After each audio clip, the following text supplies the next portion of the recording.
솥 안의 물은 처음부터 펄펄 끓지 않습니다. 작은 불씨가 오래 닿고 뚜껑 아래에서 김이 차오르고 더는 빠져나갈 곳이 없을 때 비로소 끓어서 넘치지요. 사람 마음도 그와 비슷한 것 같습니다. 하루 이틀의 서운함은 삼킬 수 있지만 한평생 쌓인 모욕과 외로움은 어느 순간 말이 아니라 선택으로 터져 나옵니다. 고무줄을 너무 당겨버리면 딱 하고 끊어지든 말이지요. 과연 살해자의 마지막 선택은 무엇인지 사연 속으로 들어가 보겠습니다.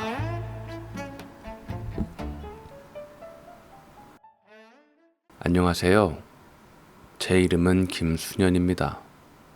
환갑을 앞두고 있지요. 그날따라 이삿짐 센터 트럭의 후진 소리가 유난히 시끄럽게 골목을 울렸습니다. 제 손에 들린 부동산 매매 계약서 위로 땀 한 방울이 뚝 떨어졌지만 이상하게도 손은 조금도 떨리지 않았어요. 지난 40년간 단 한 번도 제 목소리를 제대로 내본 적 없던 제가 한 가정에 뿌리 내리고 살던 집을 통째로 팔아버리는 순간이었죠. 아마 누군가는 제게 독하다고 혹은 미쳤다고 손가락질할지도 모릅니다. 하지만 제 마음은 흙탕물이 가라앉은 강바닥처럼 오히려 고요하고 평온했습니다. 마치 평생을 잘못 끼워졌던 단추를 풀어내고 제자리에 다시 채우는 기분이랄까요. 제가 어쩌다 제 이름 석자가 아닌 칼을 품은 사람이 되어야만 했는지 그 이유를 알려면 시계바늘을 아주 오래 전으로, 거의 40년 전으로 돌려야 합니다. 그때 저는 갓 20살을 넘긴 세상 물정 모르는 처녀였죠. 그리고 제 인생을 송두리째 흔들어 놓은 그 사람, 제 전 남편이었습니다. 한 동네에 살았기에 그 사람에 대한 소문은 익히 들어 알고 있었어요. 친구들에게 국밥 한 그릇 사는 법이 없고 10원 한 장 호투로 쓰는 법이 없는 악작 같은 사람이라고요. 자기 이익에 조금이라도 어긋나면 얼굴색 하나 안 변하고 돌아서는 이기적인 사람이라 뒤에서들 수근거렸죠. 저 역시 그를 그저 별난 사람 정도로만 생각했습니다. 그런데 참 이상한 일이었어요. 동네 모든 사람에게 자물쇠를 굳게 채워놓은 것 같던 그 사람이 유독 저에게만은 그 빗장을 스르르 푸는 것이었습니다.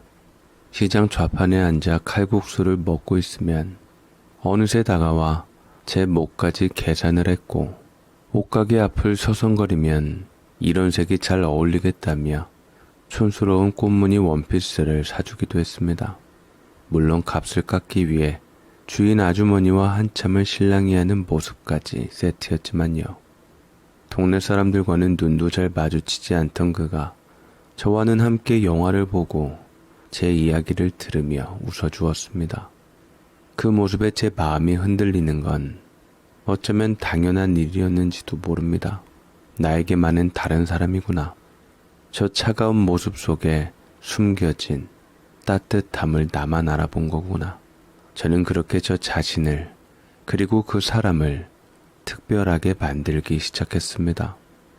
모두에게 잠겨있는 자물쇠를 열 수 있는 유일한 열쇠가 저라고 믿었던 거죠.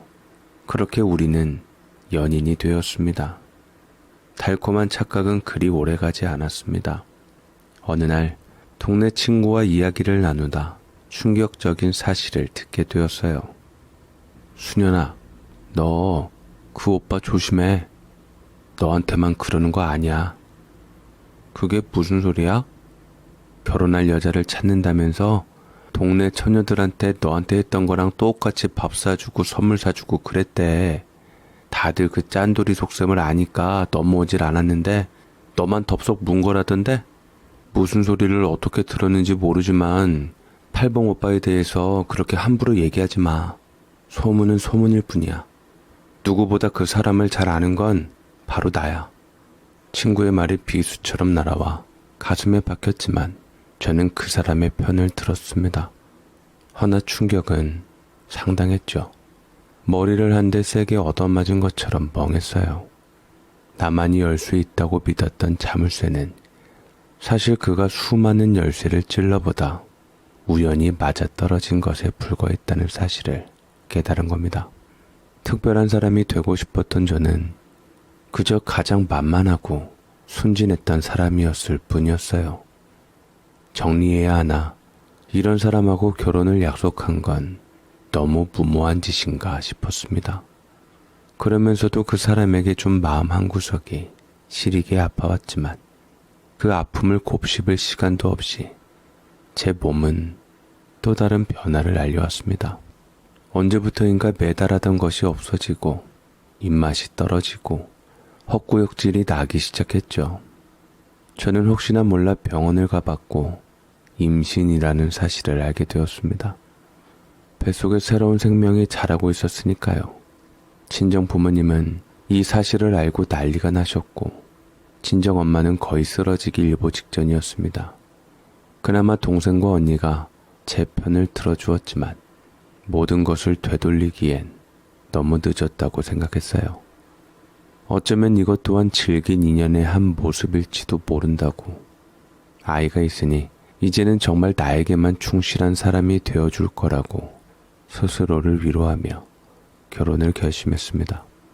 결혼을 앞두고 처음 그 사람의 집에 인사를 드리러 갔던 날을 저는 아직도 잊을 수가 없습니다. 임신한 예비 며느리가 온다는데 밥상에는 흔한 고기 반찬 하나 없이 멀건 김치찌개와 간장에 비빈 계란밥이 전부였죠. 멋쩍어 하는 제게 예비 시아버님 되실 분이 헛기침을 하며 말씀하셨습니다. 우리 집은 워낙 알뜰하고 검소하니 네가 우리 가풍을 이해하고 빨리 적응해야 할 것이다. 저는 그저 네 아버님 하고 대답하는 것밖에는 할 수 있는 일이 없었습니다. 그 숨막히는 분위기 속에서 유일하게 제 편이 되어준 사람은 신우이였습니다. 한숨을 푹 쉬며 제게 자기 밥 위에 있던 계란 프라이를 슬쩍 밀어주던 그 눈빛을 기억합니다. 그날 저는 차가운 밥을 삼키며 불안감도 함께 삼켜야 했습니다. 사랑과 뱃속에 아이만 있다면 뭐든 이겨낼 수 있을 거라고 그렇게 스스로에게 주문을 걸면서 말이죠. 그 주문이 얼마나 허망한 것이었는지 깨닫는 데는 그리 오랜 시간이 걸리지 않았습니다. 결혼이라는 것이 막연히 행복할 것이라는 제 기대는 신혼여행에서 돌아온 첫날 밤부터 산산조각이 났습니다. 남편은 꼬깃꼬깃한 종이 뭉치를 제 앞에 펼쳐 놓았어요. 신혼여행 경비를 100원 단위까지 빼곡하게 적어 놓은 지출 내역서였죠.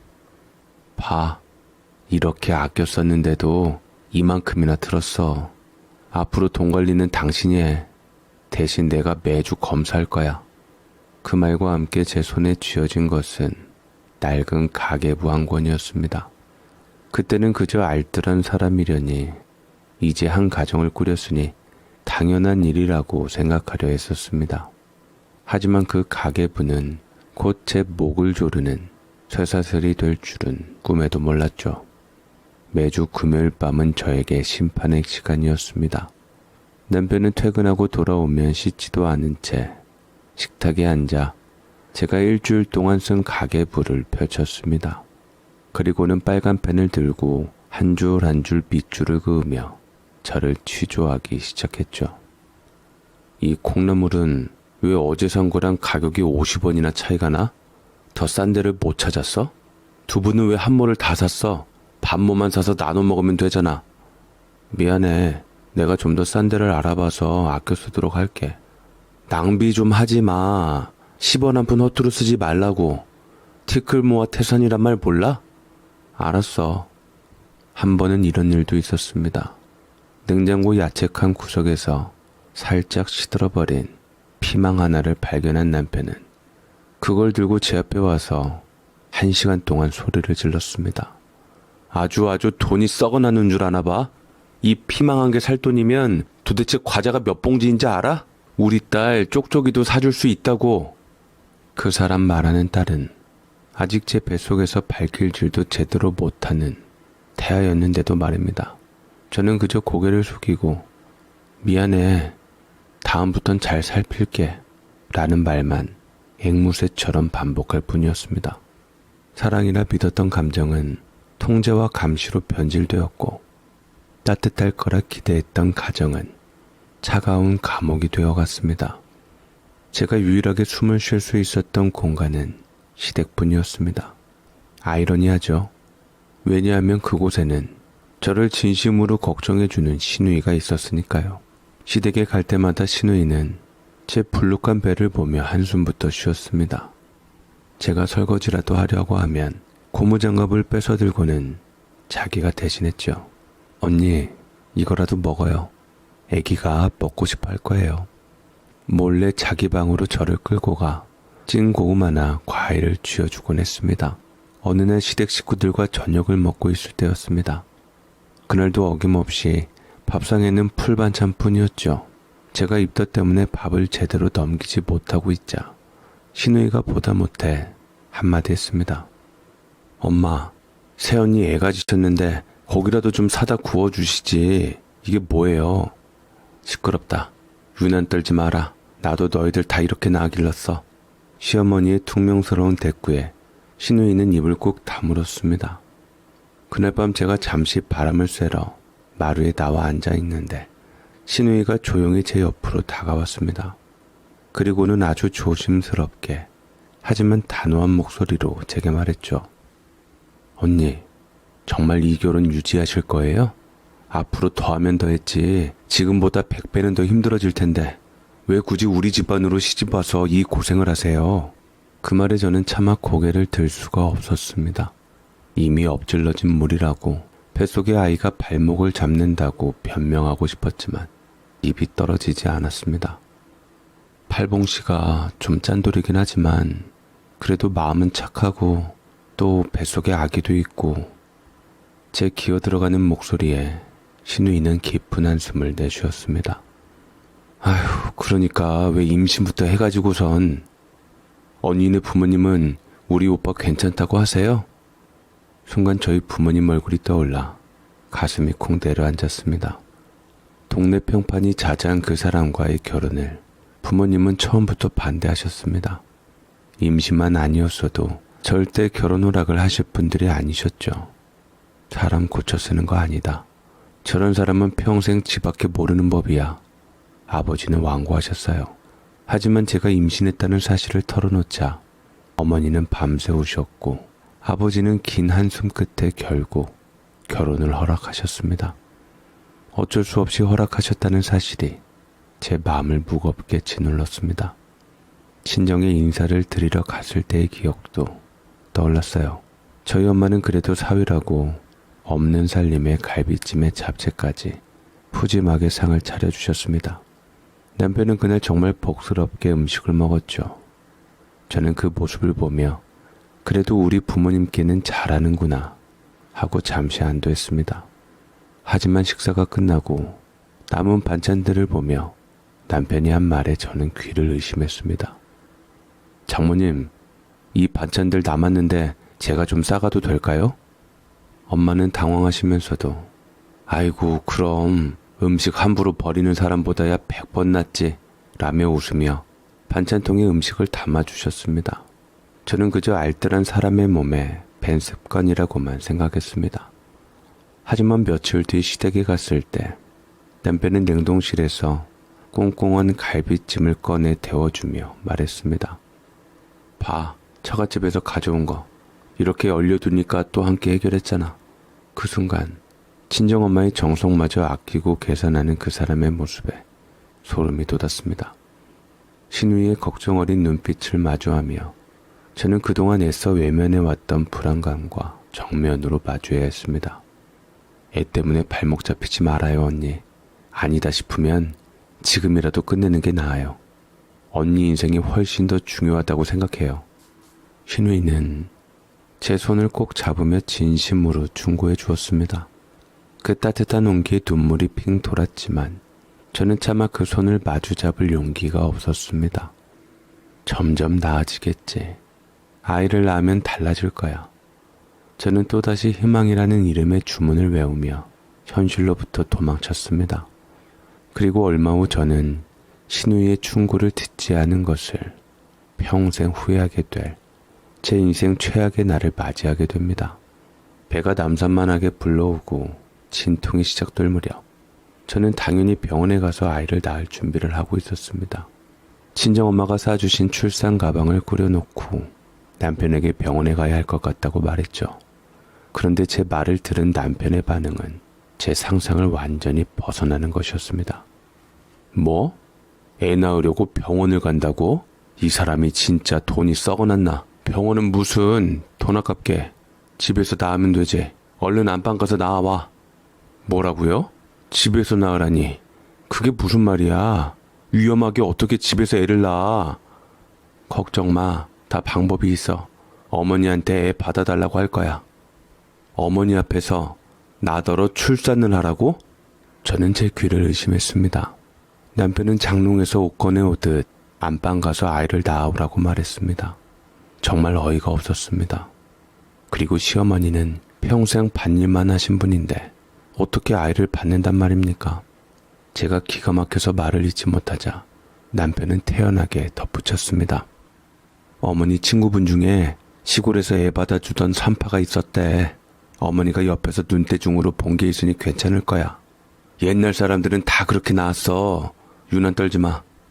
그 말을 듣는 순간 머릿속이 하얘졌습니다.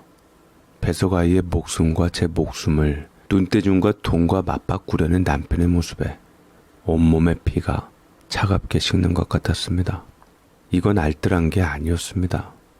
무지하고 잔인한 것이었죠. 저는 그 길로 친정엄마에게 전화를 걸어 울면서 매달렸습니다.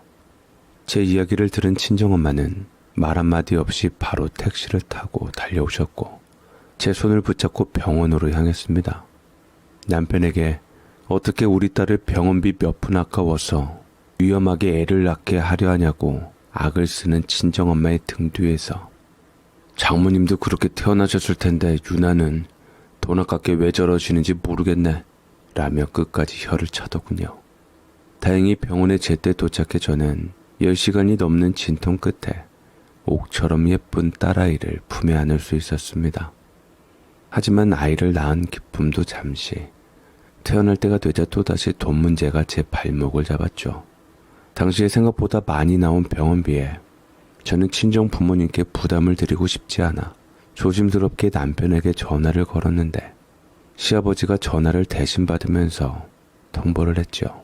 네가 우리 말 안 듣고 병원에서 나왔으니 병원비는 한 푼도 못 대준다. 네 친정에서 알아서 해결해라. 시아버지는 손주를 낳은 저에게 으름장을 놓으셨습니다. 남편 역시 내 말 들었으면 공짜였잖아. 당신 고집 때문에 생긴 돈이니 당신이 알아서 해. 라며 저를 쏘아붙였죠. 어떻게 그럴 수가 있는지 제 마음에 한으로 남게 되었고 신우이가 왜 그렇게 이혼하라고 그랬는지 알 것 같았습니다. 결국 제 딸의 첫 세상 빛을 보게 해준 병원비는 친정 부모님 돈으로 해결했죠. 몸도 제대로 가누지 못하는 상태로 시댁에 돌아온 제게 시어머니는 고깝게 한마디를 하셨습니다. 애 낳은 게 무슨 벼슬이냐? 밥은 해야지. 애 보면서 부지런히 집안일 해야 한다. 그렇게 부엌으로 저를 내몰았습니다. 퉁퉁 부은 몸으로 찬물에 손을 담그고 밥을 짓는데 서러움의 눈물이 밥솥으로 뚝뚝 떨어졌습니다. 이 모습을 지켜보던 신우이가 결국 폭발했습니다. 엄마, 진짜 너무하시는 거 아니에요? 새언니 몸도 못 가누는데 어떻게 밥을 하라고 해요? 병원비도 사돈집에서 다 부담하게 했으면서 오빠는 뭐해? 자기 새끼 낳아준 사람한테 저게 할 짓이야? 신우이는 제 손에서 주걱을 뺏어 들고는 시어머니와 남편에게 소리를 질렀습니다. 저는 신우이가 그때 제 구세주처럼 보였고 더 울컥 눈물이 나더라고요. 제일 어린 신우이만도 못한 시댁 식구들은 신우이의 말에도 불구하고 눈 하나 깜짝하지 않았죠. 그날 밤 신우이는 시댁 식구들에게 정 떨어진다고 짐을 쌌습니다. 언니, 이 집안에서 언니만 놔두고 가서 미안해요. 나는 더 이상 이 집구석에서 못 살겠어. 제가 할 말은 아니지만 그래도 언니도 어떻게든 빠져나왔으면 좋겠네요. 그 말을 마지막으로 신우이는 집을 나갔고 그 후로 오랫동안 연락이 끊겼습니다. 제 유일한 숨구멍이 그렇게 사라져버린 겁니다. 시댁 식구들은 신우이 나간 후 그래도 자식이라고 한동안 걱정을 했지만 그것은 독한 것이라 알아서 잘 할 것이라고 생각하고 더 이상 신우이의 말을 꺼내질 않았습니다. 애 낳자마자 쉬지도 못하고 일을 하니 너무 힘들었습니다. 뼈 마디마디가 쑤셨지요. 도저히 이 집에서 산후조리를 할 수 없다고 판단한 저는 친정집에 가 있겠다고 말했습니다. 그러자 남편과 시어머니는 기다렸다는 듯이 길길이 날뛰었습니다. 네가 가면 집안일은 누가 하고 밥은 누가 해? 시누이까지 나간 마당에. 어머니, 저 애 낳은 지 얼마 되지도 않았어요. 어머니도 애 낳아보셨으니 아시잖아요. 늙어서 손에 물 묻히는 것도 얼마나 힘들고 고된 줄이나 알아? 며느리가 들어왔는데 내가 왜 손에 물을 묻혀야 하니? 너도 나이 들면 내 심정 이해할 게다. 결국 저는 또다시 친정엄마에게 손을 벌릴 수밖에 없었습니다. 서러운 마음을 친정어머니께 푸니 제 딱한 사정을 들은 엄마는 보따리를 싸들고 시댁으로 들어오셨습니다. 그때부터 저희 엄마는 시댁의 식모나 다름없는 신세가 되었습니다. 제 산후조리를 위해 미역국을 끓이면서 시댁 식구들의 삼시세끼를 차려내고 빨래와 청소까지 도맡아 하셨죠. 남편과 시부모는 그런 엄마를 당연하게 여겼고 기가 막히게 대했죠. 장모님, 국이 좀 짜네요. 참, 방바닥 좀 잘 닦으셔야 할 것 같아요. 좀 끈적끈적 하더라고요. 아무렇지 않게 타박을 했습니다. 허리가 아프다며 밤마다 끙끙 앓으면서도 제 걱정에 날이 밝으면 다시 일어나 밥을 짓는 엄마의 구분 등을 보며 저는 더 이상 참을 수가 없었습니다. 제 잘못된 선택 하나가 저뿐만 아니라 제 소중한 엄마까지 지옥으로 끌어들인 것 같아 죄책감에 미칠 것 같았죠. 이혼해. 당장 이혼할 거야. 저는 갓난아이를 품에 안고 처음으로 남편에게 악을 썼습니다. 제 서슬퍼런 기세에 놀란 남편은 그제야 미안하다. 내가 신경을 못 썼다. 장모님께도 잘하겠다라며 제 앞에 무릎을 꿇었습니다. 하지만 그 사과는 위기를 모면하기 위한 거짓말에 불과했습니다. 그 후로도 남편과 시댁의 부당한 대우는 조금도 달라지지 않았습니다. 저는 오로지 갓 태어난 딸아이 때문에 내 딸에게 아비 없는 자식이라는 꼬리표를 달아줄 수 없다는 생각 하나만으로 그 모든 시간을 견뎌냈습니다. 출산의 끔찍한 기억은 제게 깊은 상처를 남겼고 저는 출산 공포증이 생겨 둘째 아이를 갖는 것을 완강히 거부했습니다. 시어머니는 아들을 낳아야 한다며 저를 닥달했지만 저는 거절을 했지요. 애 낳으면 다 돈인데 그 돈은 누가 됩니까? 저는 더는 못 낳습니다. 2번 다시 고생하고 싶지 않아요. 라며 버텼습니다. 제 인생에서 처음으로 그들의 뜻을 거역한 순간이었습니다. 그 작은 반항이 앞으로 이어질 기나긴 싸움의 시작이었음을 그때는 미처 알지 못했습니다. 시간은 속절없이 흘러 제 딸아이는 무럭무럭 자라주었습니다. 옹알이를 하고 첫 걸음마를 떼고 엄마라고 처음 불러주던 날의 감격은 지난날의 모든 서러움을 잠시나마 잊게 할 만큼 큰 기쁨이었습니다. 하지만 아이가 커갈수록 현실의 벽은 더욱 선명하고 날카롭게 제 앞에 다가왔습니다. 남들 다 가는 유치원에 보내는 것부터가 전쟁이었습니다. 요새야 다 나라에서 지원해주지만 그때만 해도 다 자비로 유치원을 다니는 시대였으니 말이지요. 집에서 엄마랑 놀면 되지 뭐하러 돈 들여 유치원에 보내? 남편은 완강했습니다. 저는 몇 달 동안 남편을 설득해야 했습니다. 아이의 사회성을 위해서 그리고 교육을 위해서 꼭 필요하다고 눈물로 호소한 끝에 겨우 허락을 받아낼 수 있었죠. 하지만 유치원비는 온전히 제 몫이었습니다. 남편은 단돈 10원도 보태주지 않았습니다. 그때부터였습니다. 제가 남편 몰래 돈을 벌기 시작한 것이 아이를 유치원에 보내고 난 뒤 닥치는 대로 일을 했습니다. 동네 식당에 나가 점심시간 동안 설거지를 하기도 하고 집에서 봉투 붙이거나 마늘 까기 같은 부업거리를 가져와 밤늦도록 손을 놀렸습니다. 그렇게 손톱 밑이 까맣게 되도록 일해서 번 푼돈을 장판 밑에 쌀독 안에 헌옷 주머니 속에 숨겨두었습니다. 그 돈은 단순한 돈이 아니었습니다. 제 딸을 위한 최소한의 방패이자 언젠가 이 지옥을 벗어날 수 있을지도 모른다는 희미한 희망이었습니다. 제 딸은 태어나서 단 한 번도 새 옷을 입어본 적이 없었습니다. 시어머니는 동네를 돌며 남들이 작아져서 내놓거나 버리는 옷들을 한아름씩 주워오셨습니다. 그리고는 얼룩덜룩하고 해진 옷들을 제 딸에게 던져주며 입으라고 했죠. 아이는 아직 어려서 잘 몰랐지만 저는 엄마로서 가슴이 미어졌습니다. 하루는 시어머니가 유난히 낡은 남자의 옷을 가져와 딸에게 입히려고 하시기에 제가 조심스럽게 말했습니다. 어머님, 이건 남자의 옷이고 너무 낡았는데 다른 건 없을까요? 그러자 시어머니는 혀를 차며 쏘아붙이셨습니다. 어차피 남의 집 식구들 기집애한테 뭘 그리 유난이야? 아무거나 주워 입히면 되지. 사내 녀석이었으면 예쁘게 새 것도 사줬을 것을. 그 말을 듣는 순간 열이 뻗쳤습니다. 저도 모르게 목소리가 튀어나왔죠. 어머님도 여자로 태어나셨으면서 어떻게 소녀딸한테 그런 말씀을 하세요? 제 평생 처음이었을 겁니다.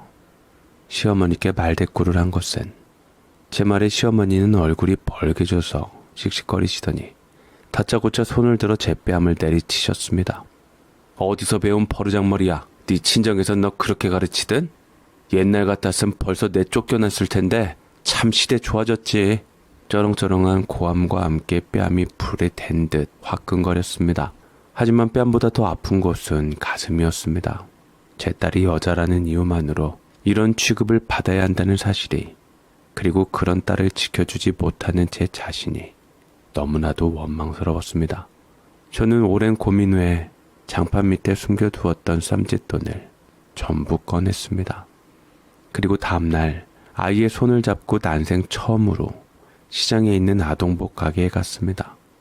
아이는 눈이 휘둥그레져서 예쁜 옷들을 구경했고 저는 가장 예쁜 분홍색 원피스 한 벌과 하얀 구두를 사서 아이에게 입혔습니다. 새 옷을 입고 거울 앞에 서서 빙그르르 도는 아이의 얼굴에 한박 웃음이 피어났죠. 엄마, 나 공주님 같아. 그 모습을 보는데 눈물이 핑 돌았습니다. 남편에게 들키면 또 어떤 잔소리를 들을지, 시어머니에게는 어떤 수모를 당할지 두려웠지만 아이의 저 웃음 하나를 지킬 수만 있다면 뭐든 할 수 있을 것 같았습니다. 그날 저는 처음으로 제 힘으로 제 아이에게 무언가를 해줬다는 사실에 가슴 벅찬 기쁨을 느꼈습니다. 그리고 결심했습니다. 아무리 힘들고 고달파도 내 딸만큼은 기죽지 않고 당당하게 키워내겠다고. 이 기운 옷 같은 현실 속에서도 내 딸의 마음만큼은 키워주고 싶지 않다고 말입니다. 그 작은 원피스 한 벌이 제게는 세상 그 어떤 갑옷보다도 든든한 용기가 되어주었죠. 딸아이는 제 걱정과는 달리 밝고 구김살 없이 자라주었습니다. 초등학교에 들어가서는 받아쓰기도 곧잘했고 친구들과도 잘 어울렸죠. 저는 아이가 학교에서 돌아오면 꼭 안아주며 오늘도 고생했어 우리 딸 하고 말해주는 것을 잊지 않았습니다. 집안에서는 길을 못 펴고 사는 저였지만 제 딸에게만큼은 세상에서 가장 든든한 엄마가 되어주고 싶었습니다. 시간이 흘러 딸이 중학교에 입학할 때가 되었습니다. 제게는 언니와 여동생이 있는데 조카가 중학생이 된다는 소식에 마치 자기 딸 일처럼 기뻐하며 돈을 꽤 두둑하게 보내주었습니다. 교복도 번듯하게 맞춰주고 책가방이나 학용품도 좋은 걸로 사주라면서요. 저는 정말 눈물이 날 만큼 고마웠습니다.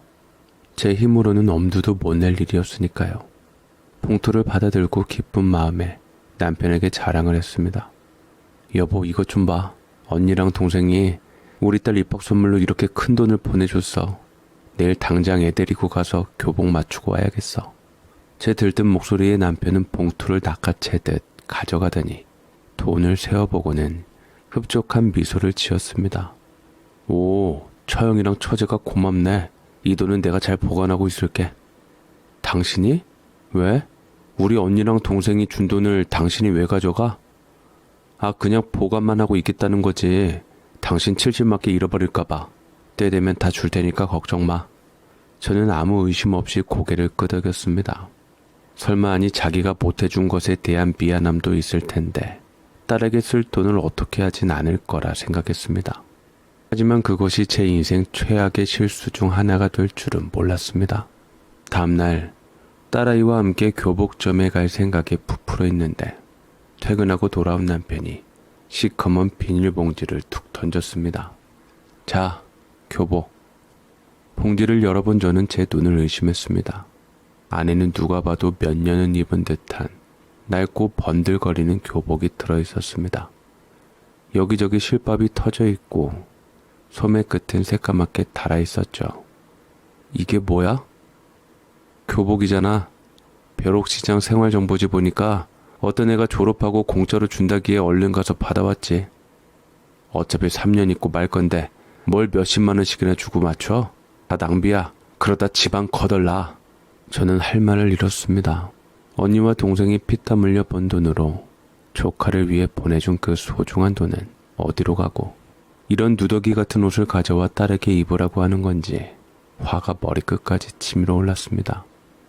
그럼 우리 언니랑 동생이 준 돈은 그 돈은 어쨌어? 그 돈? 그 돈은 내가 썼지. 마침 필요한 데가 있었거든. 뭐? 그 돈을 딴 데다 썼다고? 남편은 너무나도 태연하게 말했습니다. 마치 길에서 주운 돈을 쓴 사람처럼요. 제 딸은 옆에서 아빠와 엄마가 나누는 대화를 듣고는 금방이라도 울음이 터질 것 같은 얼굴로 서 있었습니다. 이거라도 입어. 같은 학교 졸업한 애가 입었던 거니까 사이즈도 대충 맞을 거야. 남편이 딸에게 교복을 입어보라고 재촉했습니다. 딸아이는 마지못해 교복을 입었지만 치마는 누군가 잔뜩 줄여놓아 민망할 정도로 짧았고 재킷은 품이 작아 팔을 움직이기도 힘들어 보였습니다. 아빠, 이거 너무 작아요. 요새 애들 다 이렇게 줄여 입잖아. 줄이는 비용도 굳고 얼마나 좋아? 그리고 안 맞으면 네가 살을 좀 빼면 되지. 그 말을 듣는 순간 제 안에서 무언가가 완전히 무너져 내렸습니다. 자기 자식의 입학 선물로 들어온 돈마저 지 주머니에 챙기고 낡아 빠진 헌옷을 던져주며 네 몸에 옷을 맞춰라라고 말하는 저 사람의 모습에 이가 갈렸습니다. 사춘기에 접어들어 한창 예민할 나이의 딸아이는 아빠의 그런 모습에 얼마나 큰 상처를 받았을까요? 늘 제 힘든 사정을 먼저 헤아려 불평 한마디 없던 착한 딸이었습니다. 그런 딸이 고개를 푹 숙이고 어깨를 들썩이며 우는 모습을 보자 더 이상 참을 수가 없었습니다. 저는 안방으로 달려가 장롱 깊숙이 숨겨두었던 제 비상금 봉투를 꺼내왔습니다. 그리고 그 안에 있던 돈을 전부 꺼내 남편 얼굴에 뿌렸습니다. 지폐들이 눈처럼 흩날리며 바닥으로 떨어졌죠. 이게 당신이 말하는 돈이야. 평생 이렇게 돈만 세다가 외롭게 늙어 죽어. 저는 제 평생 처음으로 남편에게 악에 바친 소리를 지르고는 우는 딸의 손을 잡고 집을 뛰쳐나왔습니다. 망설임 없이 친정집으로 향했습니다. 그날 밤 제 이야기를 들은 친정엄마는 아무 말 없이 저와 딸아이를 끌어안고 함께 울어주셨습니다. 그리고 다음날 엄마는 제 딸의 손을 잡고 시내에서 가장 좋은 브랜드 교복점에 데려가 머리부터 발끝까지 가장 좋은 것으로 싹 맞춰주셨습니다. 번듯한 새 교복을 입고 나온 딸은 할머니에게 몇 번이고 고맙다고 인사를 하며 앞으로 정말 열심히 공부하겠다고 다짐하는데 그 모습을 보는 제 마음은 기쁨보다 아픔이 더 컸습니다. 며칠 뒤 남편이 친정집으로 찾아왔더라고요. 그는 저희 부모님 앞에 무릎을 꿇고 잘못했다고 빌었고 딸에게도 미안하다고 사과했습니다. 다시는 돈 문제로 저와 딸을 힘들게 하지 않겠다는 약속을 몇 번이나 하고 나서야 저는 마지못해 집으로 돌아갔습니다. 하지만 그는 이미 써버렸다는 핑계로 언니와 동생이 보내준 돈은 끝내 돌려주지 않았습니다. 그날 저는 깨달았습니다. 이 사람은 절대 변하지 않을 것이라는 것을, 그리고 제 마음속에 있던 남편에 대한 마지막 기대와 미련의 불씨가 차갑게 꺼져버렸다는 것을요. 교복 사건 이후 우리 집에는 어색한 평화가 찾아왔습니다. 남편은 약속대로 돈 문제로 저를 닥달하는 일이 눈에 띄게 줄었고, 딸아이에게도 예전보다 살갑게 대하려 애쓰는 모습이 보였습니다. 하지만 깨진 그릇은 다시 붙일 수 없듯 제 마음은 이미 돌아선 뒤였습니다. 저는 더 이상 남편에게 아무것도 기대하지 않았습니다. 그저 딸아이가 무사히 성인이 될 때까지만 버티자는 생각뿐이었습니다. 저는 남편 앞에서 예전처럼 순종적인 아내인 척 연기했지만 제 마음속에서는 다른 계획이 조용히 싹트고 있었습니다. 제 딸은 고맙게도 학원 한 번, 과외 한 번 받아본 적 없었지만 늘 반에서 상위권을 놓치지 않았습니다. 아마 딸아이도 저처럼 이 집을 벗어나는 길은 스스로의 힘을 키우는 것뿐이라고 생각했는지도 모릅니다. 딸이 책상에 앉아 밤늦도록 공부하는 모습을 볼 때마다 저는 마음을 다잡았습니다. 저 역시 제 딸의 미래를 위해, 그리고 언젠가 찾아올 제 인생의 두 번째 기회를 위해 무엇이든 해야 했습니다. 저는 부업의 가짓수를 더 늘렸습니다. 낮에는 식당 일을 하고 밤에는 집에서 할 수 있는 온갖 부스러기 일들을 가져와 해치웠습니다. 잠자는 시간을 쪼개가며 번 돈은 예전처럼 장판 밑에 숨기지 않았습니다. 대신 남편이 절대로 찾을 수 없는 곳, 바로 제 친정 동생의 이름으로 된 통장에 차곡차곡 모으기 시작했죠. 동생은 제 사정을 모두 알고 있었기에 군말 없이 저를 도와주었습니다. 통장에 돈이 쌓여가는 것을 볼 때마다 마음이 참 좋더라고요. 그렇게 몇 년의 세월이 흘렀고 딸아이는 보란듯이 서울에 있는 좋은 대학교에 합격했습니다. 합격 통지서를 받아들고 기뻐서 어쩔 줄 모르는 딸의 모습을 보며 저는 지난 세월의 고생을 모두 보상받는 기분이었습니다. 하지만 기쁨도 잠시, 당장 눈앞에 닥친 등록금이 문제였습니다. 남편에게 손을 벌리고 싶지는 않았습니다. 분명 또다시 돈 타령을 하며 딸아이의 마음에 상처를 줄 것이 뻔했으니까요. 결국 저는 동생에게 손을 벌렸습니다.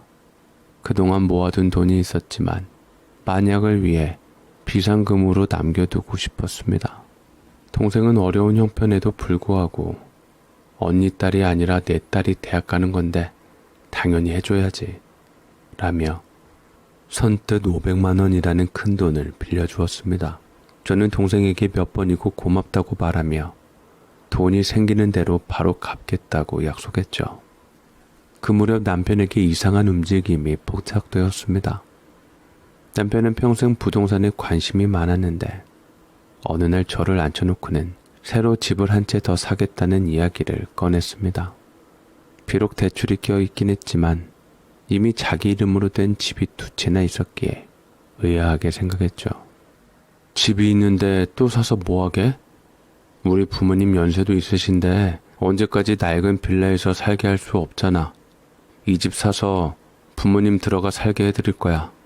남편은 제게 경고를 했고 저는 속으로 코웃음을 쳤습니다. 평생 부모님께 용돈 한번 제대로 드린 적 없는 사람이 갑자기 효자라도 된 것처럼 구는 모습이 가증스러웠죠. 아니나 다를까 남편의 진짜 속셈은 따로 있었습니다. 근데 이번에는 주택을 당신 이름으로 사야겠어. 내 이름으로 사고 싶은데 지금 내 집을 팔면 이득도 없고 세금 때문에 돈이 더 들어서 아무래도 당신 이름으로 해놓는 게 맞을 것 같아서. 당신 이름이라고 당신 집 아닌 거 알지? 그냥 이름만 따온 거야. 허튼 생각하지 마. 남편은 세금 때문에 제 명의를 이용해서 집을 사고 그 집에 시부모님을 살게 할 계획이었던 겁니다. 그렇게 하면 시부모님은 무주택자 신분을 유지하며 국가에서 나오는 온갖 복지 혜택을 계속 받을 수 있었고 남편은 세금을 피할 수 있었죠. 그들의 탐욕스러운 계획을 듣는 순간 제 머릿속에서 무언가 번쩍하고 스쳐 지나갔습니다. 이것은 위기가 아니라 기회일지도 모른다는 생각이 들었습니다. 저는 아무것도 모르는 척 남편의 말에 순순히 따랐습니다. 제 신분증과 인감도장을 내주었고 남편이 내미는 서류에 묵묵히 도장을 찍었습니다.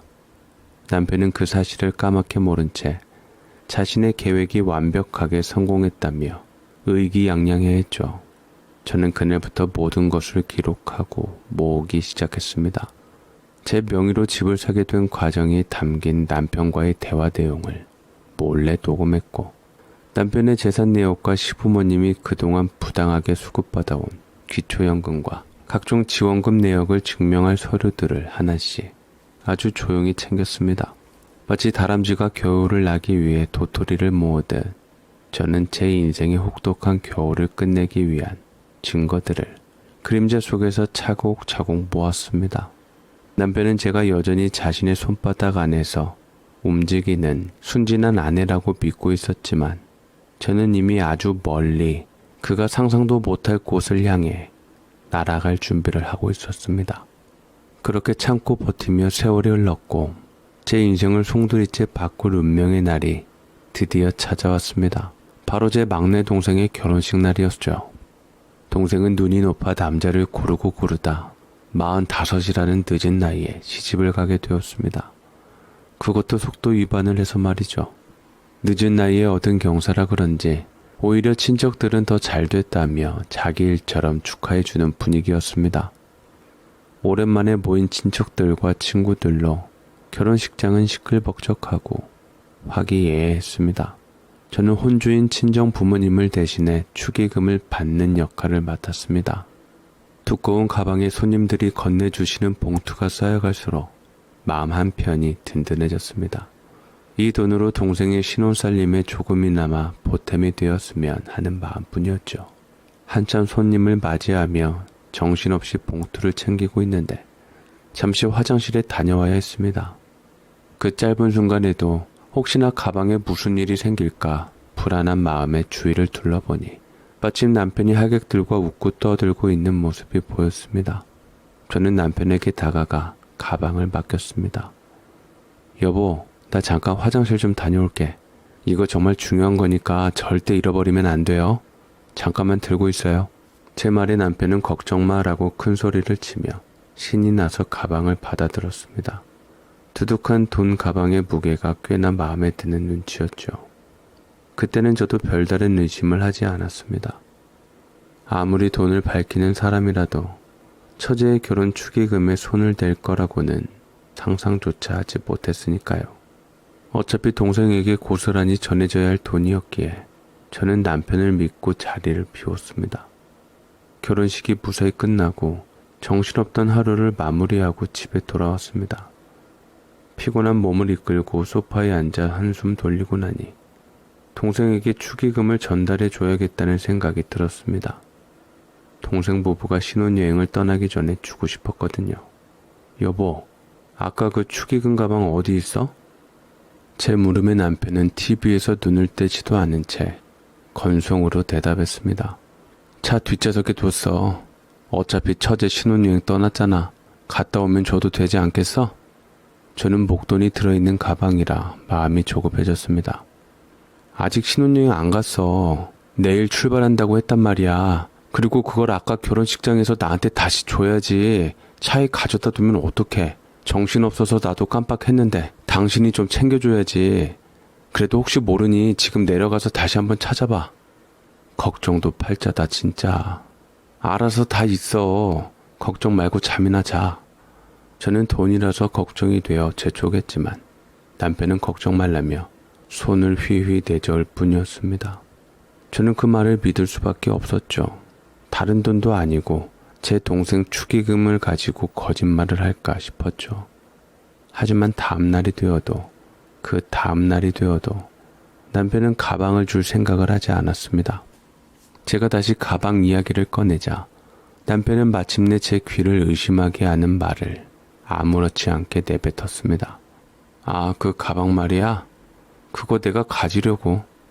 순간 제 머릿속의 모든 생각이 정지하는 것 같았습니다. 뭐? 그게 무슨 소리야 지금? 남편은 과자 부스러기를 털어내며 소파에 등을 기댄 채 아주 당연하다는 듯이 말을 이었습니다. 얘기 들어보니까 당신이 처제한테 시집가는 비용으로 500만 원 보태줬다며? 당신 돈이 내 돈이고 내 돈이 당신 돈이지. 그럼 그 500만 원도 사실상 내 돈 아니겠어? 조금 있으면 우리 부모님 팔순인데 그 돈으로 잔치나 거하게 해드리자고. 처제도 양심이 있으면 그 돈 받으면 안 되지. 저는 기가 막혀서 말이 나오지 않았습니다. 온몸에 피가 거꾸로 솟는 기분이었습니다. 말 똑바로 해. 내가 500만 원을 보태준 게 아니라 그건 내 딸 대학 등록금 때문에 동생한테 꾼 돈, 그거 갚은 거야. 아, 그때 처제가 괜찮다고 갚지 말라고 했잖아. 내가 옆에서 똑똑히 들었는데? 사람이 어떻게 그래? 동생이 괜찮다고 하면 진짜 안 갚아? 가족끼리라도 지켜야 할 최소한의 신이라는 게 있는 거야. 그리고 당신이 모르는 모양인데 그 돈 내가 부업해서 한 푼 두 푼 모은 내 피 같은 돈이야. 그걸 빌미로 어떻게 처제 결혼 축의금을 몽땅 가져갈 생각을 해? 제부 어떻게 보려고? 제 격앙된 목소리에도 남편은 눈 하나 깜짝하지 않았습니다. 오히려 저를 한심하다는 듯이 쳐다보며 말했죠. 창피하긴 뭐가 창피해? 아무튼 처제가 갚지 말라고 한 돈 당신이 갚은 거니까 그 돈은 다시 우리 돈이 된 거야. 처제 축의금은 그걸로 퉁치고 남은 돈으로 부모님 팔순잔치하면 계산이 딱 맞네. 다음부터 나한테 상의도 없이 그런 허튼 짓 하지 마. 내가 모를 줄 아나 본데 나는 당신 머리 꼭대기에 앉아있어. 까불지 마. 그 말을 듣는 순간 저는 깨달았습니다. 이제 정말 끝낼 때가 왔구나. 더 이상 망설일 필요도 미련을 가질 이유도 없다는 것을요. 남편의 그 비웃음 섞인 얼굴이 제 길고 어두웠던 터널의 출구를 환하게 비춰주는 신호탄이 되었습니다. 남편의 마지막 말을 들은 후 저는 놀랍게도 더 이상 화가 나지 않았습니다. 대신 머릿속이 얼음물처럼 차갑고 맑아지는 기분이었죠. 지난 40년간 저를 짓눌러왔던 희망, 미련, 원망 같은 감정의 찌꺼기들이 한순간에 싹 가라앉는 느낌이었습니다.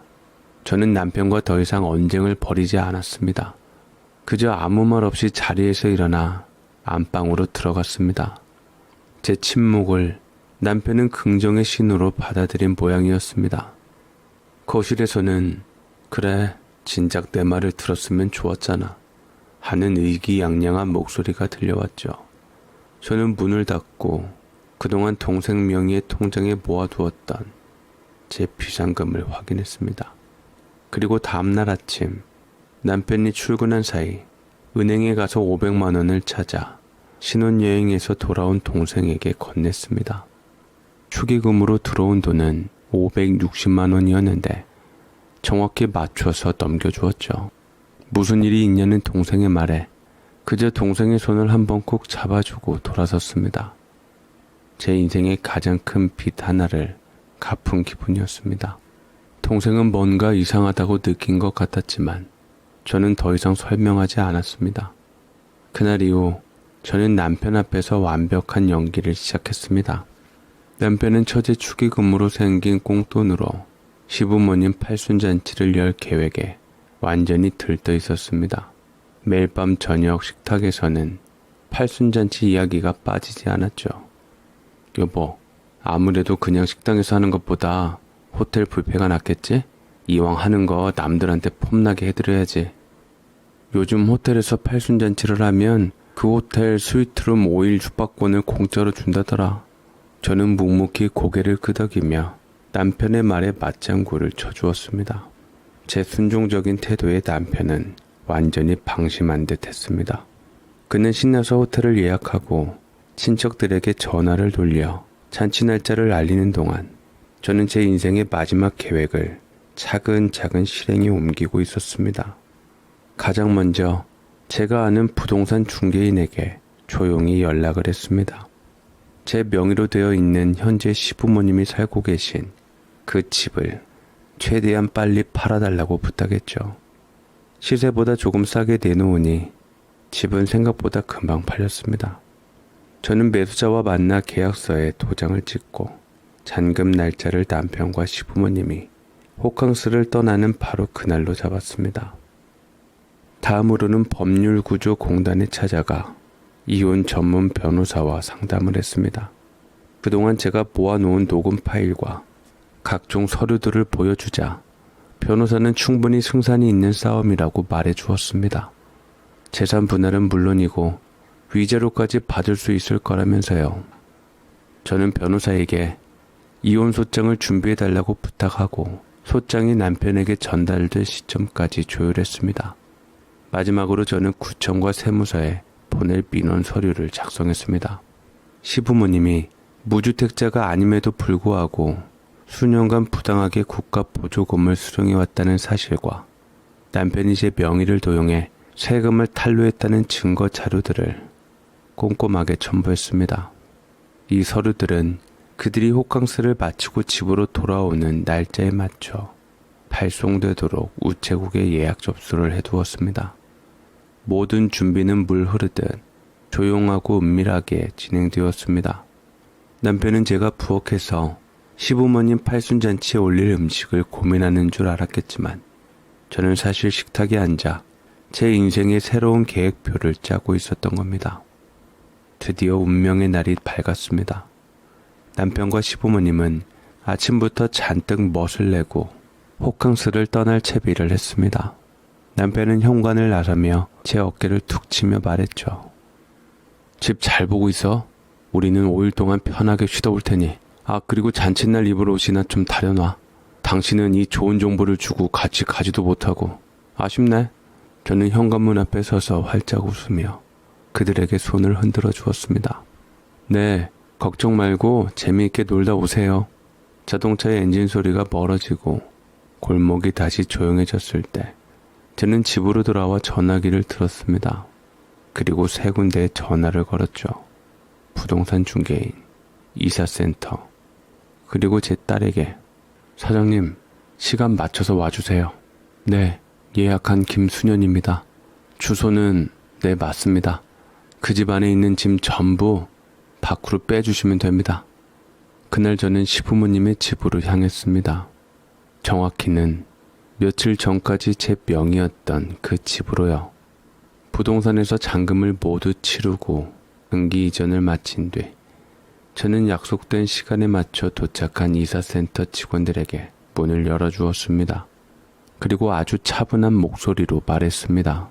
이 안에 있는 물건 하나도 빠짐없이 전부 다 밖으로 꺼내주세요.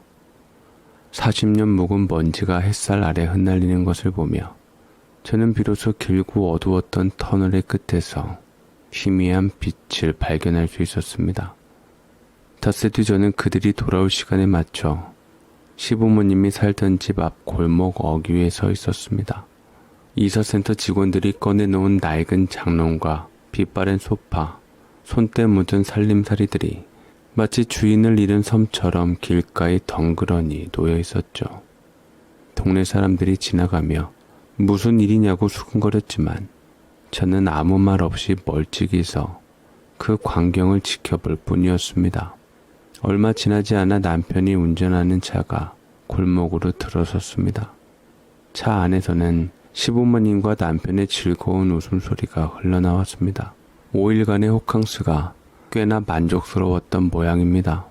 하지만 차가 집 앞에 가까워질수록 웃음소리는 점점 잦아들었고 마침내 길가에 어지럽게 널린 자신들의 세간을 발견한 순간 차는 급정거를 했습니다. 가장 먼저 차에서 뛰쳐나온 것은 남편이었습니다. 그는 눈앞의 상황을 믿을 수 없다는 듯 텅 빈 집과 길바닥에 나뒹구는 짐들을 번갈아 쳐다보며 망연자실한 표정을 지었습니다.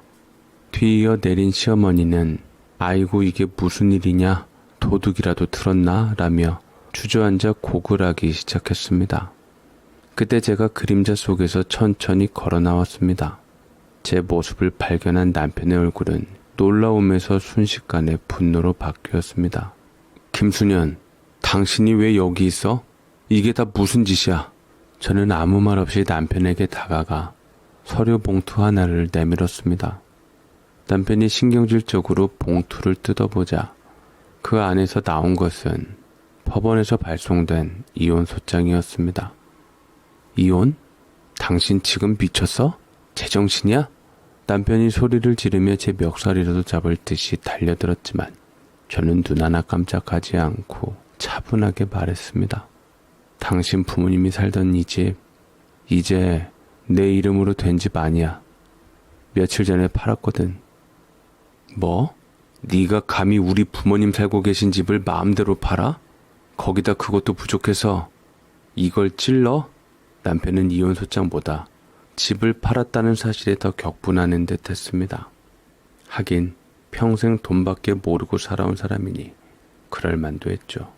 내 이름으로 된 내 집을 내가 파는데 당신이 무슨 상관이에요? 다 필요 없고 얼른 집 한 돈 내놔.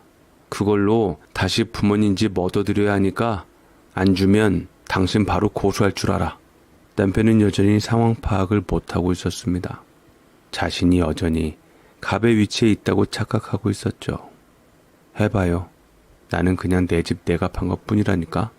아직도 뭐가 잘못된 건지 모르겠어요?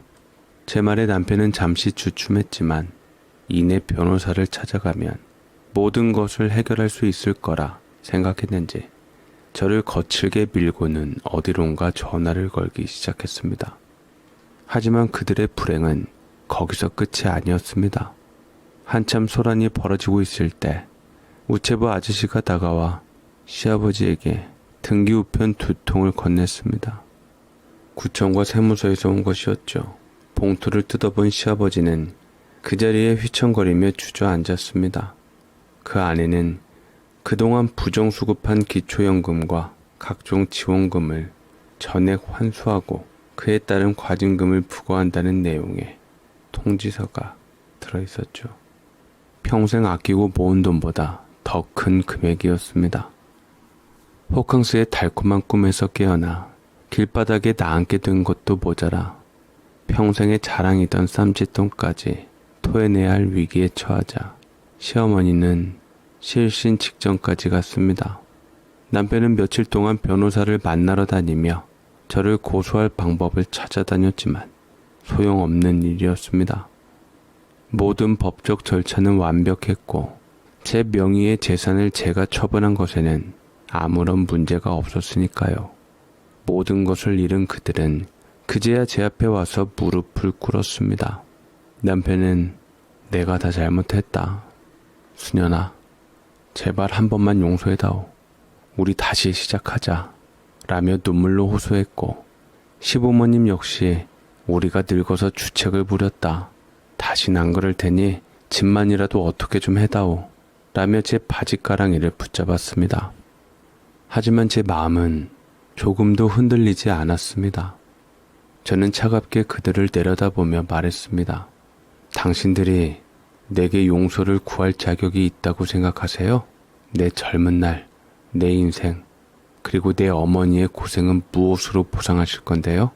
그동안 단 한 번도 제대로 쳐다보지 못했던 그들의 얼굴을 저는 그날 처음으로 똑바로 마주 보았습니다. 그들의 눈물은 더 이상 제 마음을 아프게 하지 못했습니다. 그저 지겹고 허무할 뿐이었습니다. 기나긴 싸움의 끝에서 저는 비로소 제 몫의 승리를 거머쥐었습니다. 그날의 하늘은 이상하리 많지 맑고 푸르렀습니다. 그 후로 이어진 이혼 소송은 생각보다 길고 지루했습니다. 남편은 어떻게든 재산을 덜 나눠주기 위해 온갖 거짓말과 억지를 부렸지만 제가 수년간 모아온 증거들 앞에서는 소용없는 발버둥이었습니다. 법정에서 남편의 녹취록이 재생될 때 저는 방청석에 앉아있는 딸아이와 눈이 마주쳤습니다. 딸은 저를 향해 말없이 고개를 끄덕여 주었습니다.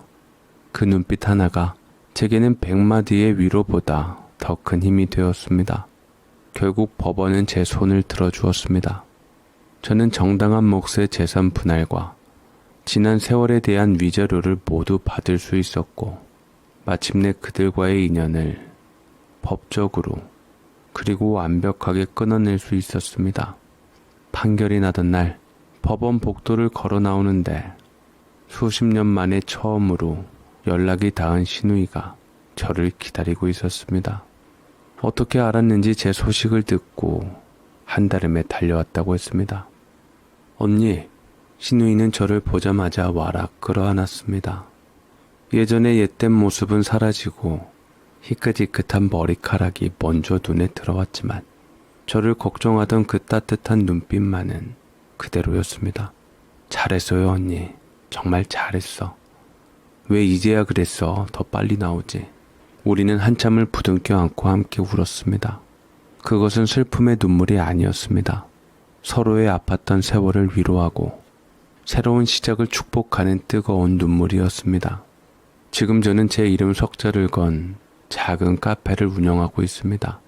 이혼 후 받은 재산으로 번화가도 아닌 조용한 주택가 골목에 아담한 가게를 열었죠.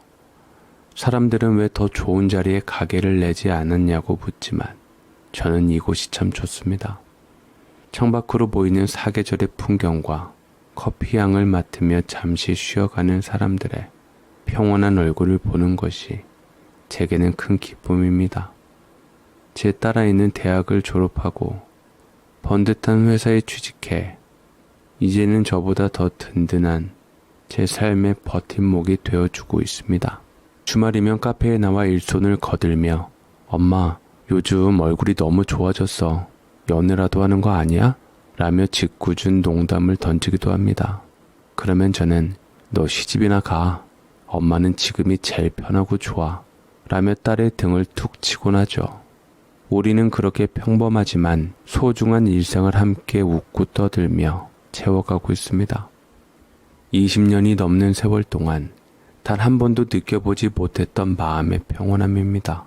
더 이상 금요일 밤에 가계부 검사를 두려워하지 않아도 되고 냉장고 속 시든 야채 때문에 전전긍긍하지 않아도 됩니다. 남의 눈치를 보지 않고 내가 먹고 싶은 음식을 마음껏 먹을 수 있고 내 딸에게 예쁜 옷 한 벌 사주는 것에 죄책감을 느끼지 않아도 되는 삶. 누군가에게는 너무나 당연한 이 일상들이 제게는 40년이라는 긴 시간을 돌아와 비로소 얻게 된 소중한 행복입니다. 가끔 그 사람과 시댁 식구들의 소식이 바람결에 들려오기도 합니다. 벌금과 환수금을 감당하지 못해 결국 집까지 팔고 뿔뿔이 흩어져 어렵게 살고 있다고 하더군요. 베풀 줄 모르고 오직 자기 것만 챙기려 했던 사람은 결국 모든 것을 잃게 된다는 평범한 진리를 저는 그들의 마지막을 통해 확인하게 되었습니다. 저는 이제 제가 받은 만큼 그리고 앞으로 벌게 될 만큼 나누고 베풀면서 살아가려고 합니다. 카페 수익의 일부는 저처럼 힘든 상황에 놓인 여성들을 위해 기부하고 있고 동네 어르신들께는 가끔 무료로 따뜻한 차를 대접하기도 합니다. 움켜쥐려고만 했던 손을 펴니 오히려 더 많은 것들이 제 손안에 들어오는 신기한 경험을 하고 있습니다. 오늘도 저는 카페 수년의 문을 열고 손님들을 맞이합니다. 누군가는 제게 사장님이라고 부르고 또 다른 누군가는 수년씨라고 부릅니다. 더 이상 저는 누군가의 아내, 며느리가 아닙니다. 저는 제 인생의 진짜 주인이 되어 오롯이 김수년이라는 이름으로 행복하게 살아가고 있습니다. 제 길고 길었던 이야기를 들어주셔서 정말 감사합니다. 오래 참았다고 해서 남은 생까지 참고 살아야 하는 것은 아닙니다. 내가 나를 지키지 않으면 아무도 대신 지켜주지 않습니다. 가족을 위해 희생하는 것도 좋지만 나 자신을 잃지 않는 것이 먼저입니다. 남은 날들은 부디 억울함보다 웃음이 더 많은 시간이 되길 바랍니다. 오늘도 끝까지 들어주셔서 감사합니다. 저는 또 다른 사연으로 찾아뵙겠습니다. 감사합니다.